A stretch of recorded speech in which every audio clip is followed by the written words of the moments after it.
Hello and welcome to Movie People, a podcast produced by the Southampton Playhouse. I'm Eric Cohn, the artistic director of the Playhouse, a nonprofit cultural center that serves communities across the East End of Long Island and beyond. On this podcast, you'll hear from storytellers of all sorts, from filmmakers to novelists and others. This week, we have two very different segments tied to very different but equally fun new releases. First up, the new dark comedy Caught Stealing from Darren Aronofsky stars Austin Butler as a former baseball player who gets stuck in a web of gangsters and murderers searching for a missing bag of money. Set in the 90s New York City, the movie is an accurate depiction of that grittier era. But at certain key moments in the plot, it's also an accurate depiction of baseball. Jordan Baltimore, the CEO of Empire Baseball, and trainer Julian Melenda came into the picture to help with that. The pair were drafted to train Butler, who had never played baseball before, as he transformed into someone with a lot of batting talent. Baltimore and Melenda joined us before opening night of Caught Stealing at the Playhouse to discuss how they got involved in the project. Enjoy the conversation and then stick around because we've also got a really enjoyable chat with the director and producer of another new comedy, Splitsville.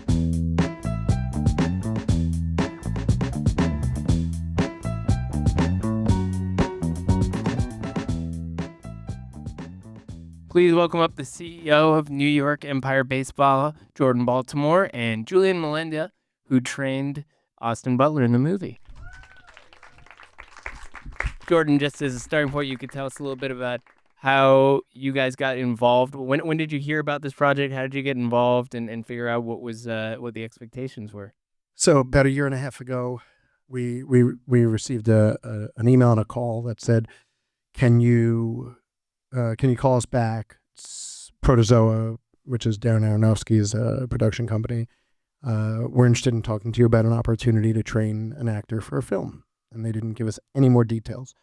Called up and shared minimal details. Would you be capable of training an actor who has no baseball experience to hit a baseball in a movie? I said, well, we actually have experience with this. And they said, no, come on. I said, a few years ago, we were contacted by GQ, and they had a series online called Above Average Joe. And we had to train a somewhat athletic 35-year-old adult to be able to hit a 95-mile-an-hour fastball. And we did it in the course of a couple of hours. And the video's online, and I think it's racked up something like 3 or 4 million views on YouTube of us training him to hit. And apparently we had months and months to ultimately train Austin to hit a baseball in a movie. So for us, it is, strangely enough, it sounded like a relatively easy task.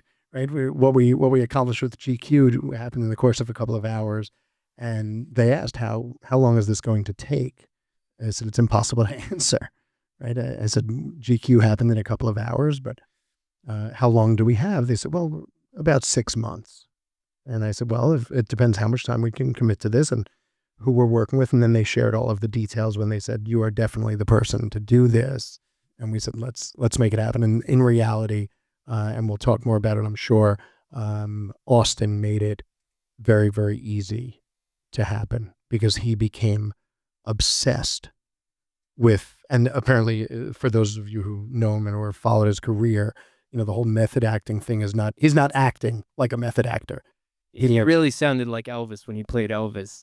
So Julian, can you talk a bit about meeting Austin and figuring out how to get him in the right mindset to do what he does in this movie? Yeah, I mean, meeting Austin was an experience because when it's somebody like that who's famous, you don't really know what to expect. You see what you see online, but you don't know what you're actually going to get. And like Jordan said, he brought all the energy and intensity and focus and care. Like he's a genuinely very nice guy, so it was really easy to work with him and interact with him.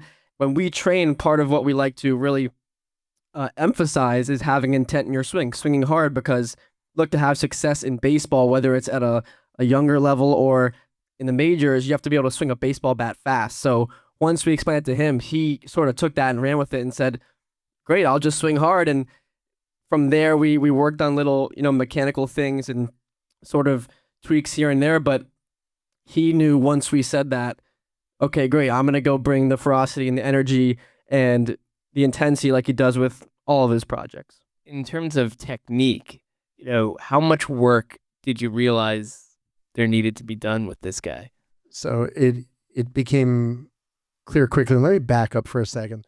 You talked about Austin getting into character for Elvis, And Julian pointed something out that I think everybody will appreciate. We didn't know what the relationship was going to be like. Right? It was going to be cold. We're going to be very mechanical. Here's what you do. Goodbye. And I don't know what the moment was where the ice broke, but I looked at him and we started to laugh together. And there was a lot of laughter and a lot of tears over the course of things together, tears of joy of doing this together, some experiences that we shared that were very emotional for him, about his family and other things. But we really broke the ice when I said to him, I have to be honest, I was going to come here and kind of get on your case today. And this was day one when we realized this was going to be fun. He said, what were you going to do? I said, no, let's kind of leave it alone. We'll tell you some other time. He said, no, you tell me now. And I said, I was going to come here wearing blue suede shoes. And he lost it. And we knew it was going to be a lot of fun to work with. And he said, well, I have to tell you something. My feet still hurt. I was dancing and practicing for months in high heels. I have an issue. And I wonder if it's going to affect me as a baseball player. And it did. And luckily we have a phenomenal physical therapist who addressed it for him. So the relationship just built and built and built. But the mechanical piece broke and turned into something far easier. The things didn't come very naturally to him. He had never played baseball before. We were talking one day and I likened it, and this is a lot about our process. I likened it to boxing, and he is an aficionado. He works out that way. Martial arts are important to him, and he can move. You do see that in the movie too. You do. And for the rest of our time training together over months, virtually all of the cues that I gave him in his training were related to how to throw a punch. And he understood those things far better than anything that we would ever say baseball related. So for those of you who remember Mr. Miyagi, we're teaching Daniel how to paint a fence and wax a car and everything. And that turned into karate. For us, it was, I taught him which punch he was about to throw and what he was going to do to throw that punch. And it turned into a baseball swing. How much better did he get? I mean, where did you see, was there a moment where you were sort of like, wow, he could actually be on the field right now? So if you look in that video, and I know it went by very quickly, I'm sure it's on social and everything, but we have this drill where you it's a little hip rotation. I don't want to get up and do it now, but it's this little hip rotation, that little thrust of right butt cheek is working, all this other stuff's going on. And I said, can you do this? And the first time I see him working slowly into it, and the hips move really, really well. And he hit me so hard with his knee that he knocked me down. And it's in that video where you see me actually get almost lifted off the ground. And that's when we knew this was going to go very, very well, because he was, to Julian's point, he was explosive, almost to his detriment, because we got a phone call every once in a while from his athletic trainer. And we had gone back and said, listen, we need to build you wait, is this an R-rated movie? Yeah. We need to build you an ass. If you don't have an ass, you can't be a baseball player. You won't swing hard. And sure enough, Darren Aronofsky said the same thing. But his AT called me not to talk about his ass. His AT called me to say, he's sore and he has blisters on his hands. What are you doing over there? You're ruining him for this movie. It wasn't us. He was going home and practicing all the stuff we worked on obsessively. And when I said to him, you're kind of at a B+, A-, this will work for the purpose of the movie. I said, do you want to get to A+, or do we just start to practice from here on in, not train anymore? He said, it's always got to be an A+. What was the sort of last day of training like for him when you felt like, was it sort of like that Jedi Master thing of I've taught you everything I know? It actually, I think the last day was more the filming day. We were in the cage together and he hadn't really been on set, and you'd be surprised. He's very humble. Even though he was capable of doing anything he wanted at that moment, we knew he could, and he knew he could. He still had doubts, and he was still realistic about himself. And he didn't just walk around saying, I'm Austin Butler, and I can just... I once said to him at some point, I said, Austin, why do I have more confidence in you than you have in yourself? And it was moments like those, and I'm sorry to get emotional here, where he got very emotional, and we shared these moments. So there was this very Jedi-like moment of Austin realizing he was ready to go. And when you watch the movie, he's not acting. That's him. And I think that's what makes him so incredible. On the day of filming, I thought of this as you mentioned that we got there.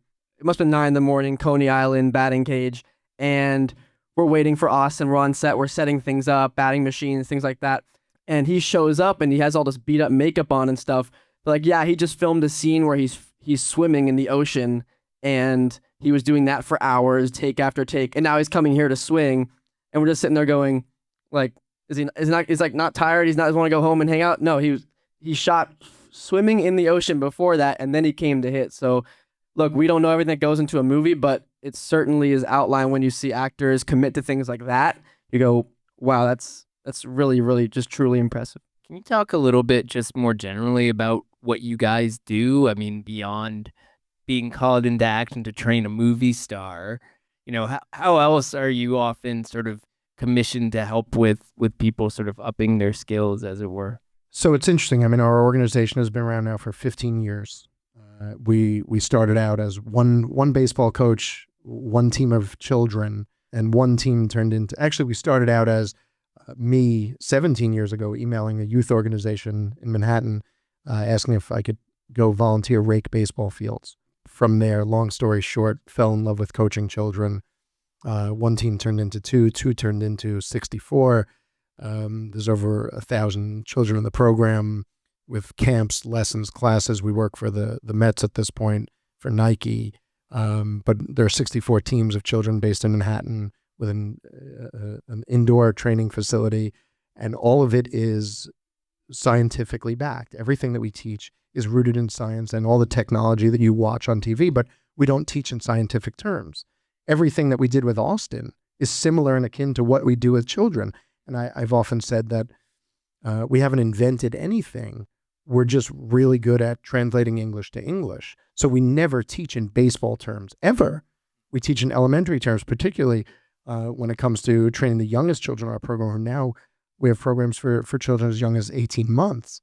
And we thought we were just going to do, kiddie things. The kids want to play baseball. And of course, it's a limited version of it. But what we do is, in reality, inspire children and now adults and even major leaguers, more than anything, to realize that confidence comes from preparation and to believe in themselves and realize they can be better than even they think they can be. And it's incredible to think that here we are 15 years later, and the same thing came true with Austin Butler. Every time he swings a bat in this movie, you have these folks to thank. So thank you for doing the work that you do, and thank you for being here to help set the stage for this movie in a highly original way. We really appreciate the work that you're doing, and it's going to be a lot of fun now to watch this film. And thank you so much for being here. And thanks everyone for coming out. If you are around this weekend, we've also got Jaws and IMAX and a lot of other fun stuff. So check out the website and don't be a stranger. If you enjoy raunchy romantic comedies like I do, you'll love the latest effort from director Michael Covino. The filmmaker stars alongside his writing partner